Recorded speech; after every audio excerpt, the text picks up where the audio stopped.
BS Free Witchcraft is a production of the Nerd and Tie Podcast Network. Nerd and Tie produces podcasts ranging from actual play to true crime, and you can find more at nerdandtie.com or join our Discord by going to nerdandtie.com/Discord. Welcome to BS Free Witchcraft, your monthly guide to the modern witchcraft movement, minus a lot of the usual, bullshit. I'm your host, Trey Dorn, and it's September 2023, which means we've now been officially doing this podcast for 5 years. 5 years. And somehow, in those 5 years, there's a topic we haven't covered that I think we really need to, and that is nature and witchcraft. You know, it's this thing where people talk about, like, what defines witchcraft, and in a lot of people's definitions, we talk about nature-based practices and nature-based traditions. And that's what we're going to focus on this episode. Nature and witchcraft. But where does this idea of the connection between nature and witchcraft actually come from? Do we actually need to examine that? Do we need to take a look at the origins of this? And what are the dangers of romanticizing nature that a lot of modern witches who haven't really set foot in a natural environment, what are those dangers? Because I don't know if you know this, but underestimating the natural world is a great way to die. It's a great way to not make it. You know, in witchcraft spaces, there's a meme that likes to get passed around. It's a Terry Pratchett quote from one of the Discworld novels. "A witch ought never to be frightened in the darkest forest," Granny Weatherwax had once told her, "because she should be sure in her soul that the most terrifying thing in the forest was her."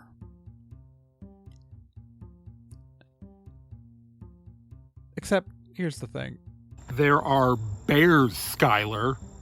There are bears. Don't get me wrong. I love Terry Pratchett. It's a great quote. The Discworld series is one of my favorites, but that quote from the context of characters living in a fantasy world, you and I are dealing with much different stakes.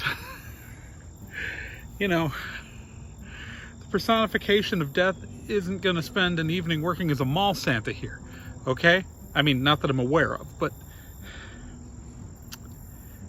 we're dealing with different stuff. And the truth is that if you're going out into the woods at night and you don't know what you're doing, you shouldn't go out into the woods at night. And this romanticization of wilderness and the wild and nature ignores the fact that some of nature wants to kill you. Just some of it does.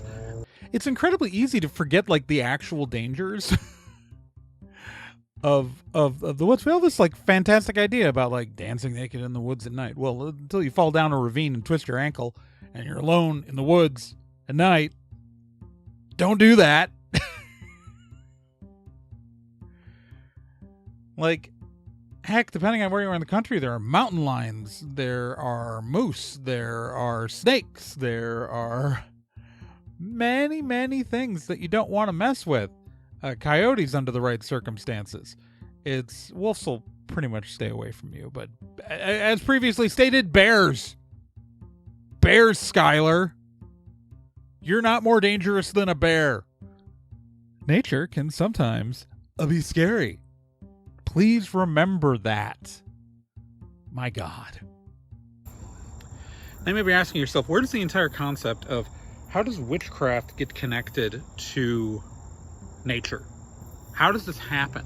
How does this become the thing that we're doing? And it really goes back to the beginning of the modern witchcraft movement and Wicca. Wicca is very nature-based. That's the big sell line, right? On a large percentage of neo-pagan religions, be it, you know, Wicca, Druidry, so many of these things. It was this whole, we're connecting to nature. But that connection between witchcraft and nature is not really historical, right? That's a very Margaret Murray thing. Like, when we talk about the origins of this, you have to remember that Wicca, neo-paganism, all of these things, like, had their big rise up alongside like the New Age movement and things like that. And as we've talked before, things that attract upper middle class people get upper middle class values. They get upper middle class ideas of things. While witchcraft itself, like historical folk magic, rose up, like the actual historical folk magic that a lot of us claim our witchcraft is based off of, rose up from like peasants. The modern witchcraft movement came from like civil servants. You know what I mean? It came from, you know, we take a look at people like Gerald Gardner and Doreen Valiente. These are not of the earth people. These are upper middle class British people and their interpretation of what nature is. Especially like you look at British traditional Wicca, we're talking about living on an island with no predators. Like they can go out in the woods and in England you probably are the most dangerous thing in the woods. Most of us don't live in places like that. I live in Wisconsin. Is a pretty safe place to go out at night. You know, we only get like 1 or 2 mountain lions wandering through the state a year. You know, it's black bears are probably the biggest danger out there. And to be fair, I don't want to encounter a black bear on my own, but they're not as scary as grizzlies. You know, it's most of the time when I'm out in the woods, I'm just like dealing with fucking deer. Just fucking deer. I hate deer so much. My point is that the integration of nature stuff into witchcraft wasn't really done by people with a strong understanding of like the wild. A lot of witchcraft's claims is that it's a revival of folk magic, and we've, to a degree, that's true for some people and complete fiction for others, but the fact is that the folk magic that we have comes down from people just trying to live their lives in the environment that they were, and romanticizing the rural peasant lifestyle is something that is just silly modernism. Like, don't get me wrong, you can enjoy your cottagecore and you can like have all the fun you want with that stuff. However, people were just practicing folk magic in those environments because that was the environment they were in. It's very much about the environment that you exist in. And the idea of going back to nature is very much an upper middle class romantic ideal that came out of the early witchcraft movement. It is not an important part of what makes historical folk magic. People in cities practiced folk magic, not just the people in the country. Folk magic came from the environment that people were in. The reason why folk magic appears to focus so heavy on natural cycles is because a lot of the stuff that survived came from agrarian folk magic, right? It came from people living in agricultural areas because there was less social conformity required. And because of that, that's why you see focuses on natural cycles, because for planting, for crops and all of that. But just because the magic is focused on natural cycles of the earth doesn't mean that the environment it was being used in wasn't an artificial one, right? Agriculture is not natural. There is use of natural cycles in agriculture, but it is still an artifice created by people. Right now, I'm standing by a small lake. When we talk about witches connecting with their environment and with the world around them, why do we always talk just about places like this and not an environment like this, an urban area? Because statistically, most of you probably live in a city, or at least the surrounding areas. And witchcraft is just about as much as connecting to the environment you're actually in. It's much more about that, at least for some of us, than it is about some idealized version of wilderness. A version of wilderness that, by the way, probably does not actually exist. And if you tell me there's no magical value to a place like this, if you tell me there's no magical value to any of this, I doubt your creativity. You know what they say, do not test the city witch, for they have access to so many crossroads. And what's interesting is that a lot of these people talk about getting back to nature and have this romantic idea of nature, but then talk about like homesteading and farming, when the truth is agriculture is just as invented by man as an area like this, as the brick and mortar of these buildings. It's just as much an artificial creation by people. Yet it's seen as more natural just because, I guess, plants are involved. There are plants here too.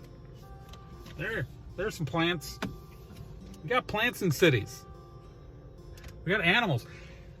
It's probably not getting picked up by my microphone, but I keep hearing a crow out there.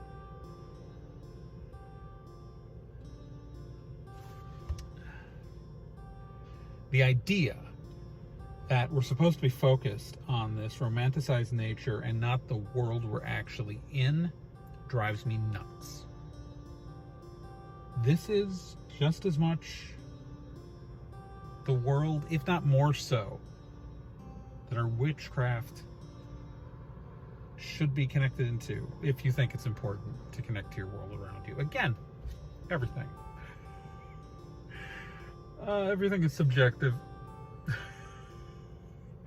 But don't claim that you're trying to connect to the world around you when you're just trying to get to some idealized state and not the actual world around you. So this idea that you have to be in tune with nature and that it has to all be about nature, it only has to be if you want it to be. Like for me, it is. I'm a Wiccan. You know, our entire thing is structured around the cycle of the seasons in a temperate environment. And I've talked about like how you should probably be customizing your practice to your local cycles if that's the kind of thing you're into. But the fact is, like, that's important to me. But it doesn't have to be important to your witchcraft. It doesn't. And we're lying to ourselves when we say it does. Likewise, that's why for the city witch, why not observe cycles like the road construction cycles, right? Like it's related to weather, but why are we not like focusing on that? Like it's the very fact that most of the United States, like our entire culture in the United States, still focuses on 4 seasons when a lot of the country doesn't even have 4 seasons in the traditional sense, right? A lot of the country doesn't even really exist in that world, but we place that construct on it. Likewise, in witchcraft, as we are results of the culture that we live within, we place these constructs on it too. I talked about this in like my episode on rebuilding the wheel or whatever I called it, about the change cycles to match what you actually live with. If it's important to you to match those cycles, the cycles of your urban environment, if you live in an urban environment, are just as necessary, in my mind, for you to feel connected to than those of the agrarian world that so much of witchcraft is focused on. So much of the current model of witchcraft is focused on. But make no mistake, when we are focused on an agrarian world, we are not any more natural than people in cities. It's not. And it's not nature in that case, is it? I make the argument that what we should be focused on, if you want to focus on your environment as a part of your witchcraft, because again, we're still operating on a framework that still comes from the Wiccan idea that we have to be in tune with the world around us to be witches. So it's a whole other thing. If we want to be in tune with the cycles of the world around us, we have to take into account not just the natural cycles of the world, but the human cycles that exist, the world that cycles through us, that we live within and exists around us. Because if we're ignoring that, we are ignoring fundamental parts of the world around us. You know, there's this great, like I see people like talk about, oh, I pity the city witch. And I just don't understand that entire thought because, first off, most witches statistically are city witches. Secondly, a lot of people saying that don't actually. I pity the suburban witch. All right, that's who I pity. You live in the country, you live in the wilderness, great. You have the natural world, you've got that stuff going. You live in the city, you have all these natural cycles. First off, there's a lot of animals that live in the city. There's a lot of nature. The rain still falls from the sky in the city. There's life in the city. There's human energy in the city. There's human, the place I cannot stand, and the people I feel bad for are the suburban witches. And I don't mean like the inner suburbs where like you cross the street, you're in the city. I mean like development, outer suburbs, cul-de-sac. Where even are you? You're in a non-world. It's silent when you step outside because you've chased out all the nature. The bugs aren't even chirping. Maybe you get cicadas. But you live in a lonely, empty world, and that's where it's hard to find the cycle to sink into. That's where the world becomes difficult. What is nature when we say nature? Is it the woods? Or is it just the world around us? Should we be saying should witchcraft be considered a nature-based practice, or should it be an environmentally connected practice? I think the latter has more value than the former. But again, you don't ever have to listen to me.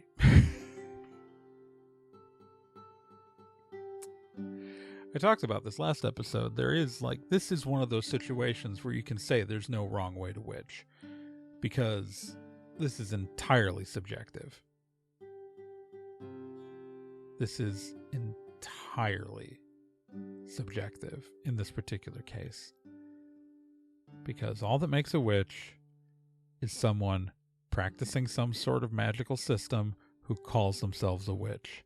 That's it. That's the list. So,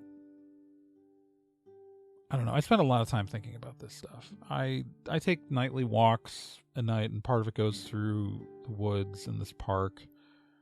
And for me, it's important to look up and see the moon, to feel the cool night breeze on the back of my neck, and hear the wind in my ears, and the rustle of the wind through leaves.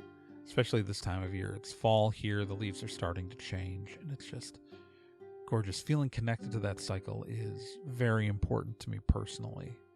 Feeling connected to that is vital to me. But I'm not everyone. And the cycles around me are not going to be necessarily the cycles around you. And you should feel connected to the world around you. Like, I've heard people, and I know I'm rambling at this point, but I don't care. I've heard people talk about like how cities feel so artificial, and how cities feel like they lack life or something like that's man-made. But I'm like, people made that stuff. Every brick in every building was placed there. You know, whether it be by a person directly or through a machine that was controlled by a person. People built that. That was made with the labor of human beings. And we put our energy into everything we do, whether we like it or not. Like, the very apartment building I'm sitting in was built by people. And people built these walls. Someone placed that window there. The floor that's underneath me. All of these things were done by a person. And people put in their own self into what they make. So, if anything, the city teems with more energy than anywhere else.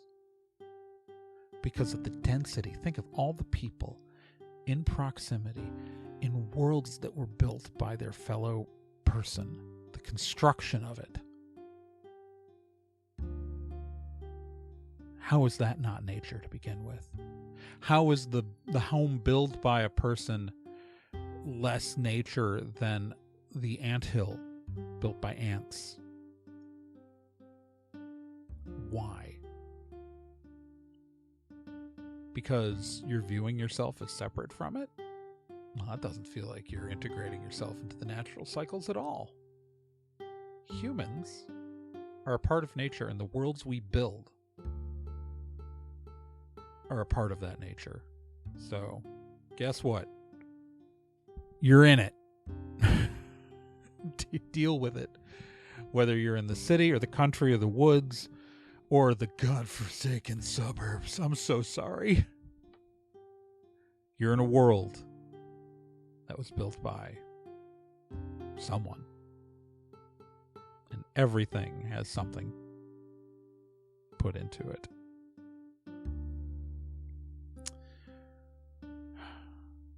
I think that's where I'll leave this episode. Thank you guys so much for joining me for another month. 5 years of this show. 5 years. I hope you don't mind. Audio listeners, I know I went on location a few times in this episode. I hope you don't mind the audio quality dip. Go ahead and, there's a YouTube version. There's a YouTube channel for this show in which the video versions go up. I know hardly anybody watches them compared to the audio version, but I do want to say that they're out there.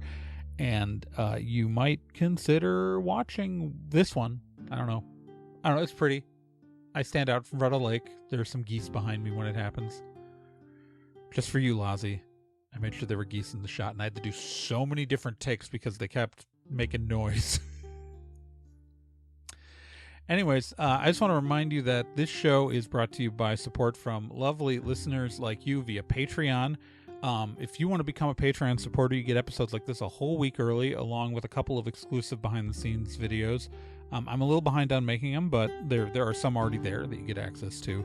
When you become a patron for just $1 a month, you get access to all of that at patreon.com/TRAEGORN. And of course, I want to give a shout out to people at my shout out level of Stephanie Graves, Lindsay Dosey, Bruce Norville, Courtney, Amber Schmidt, Claire Dennis, and Kayla Burkowski.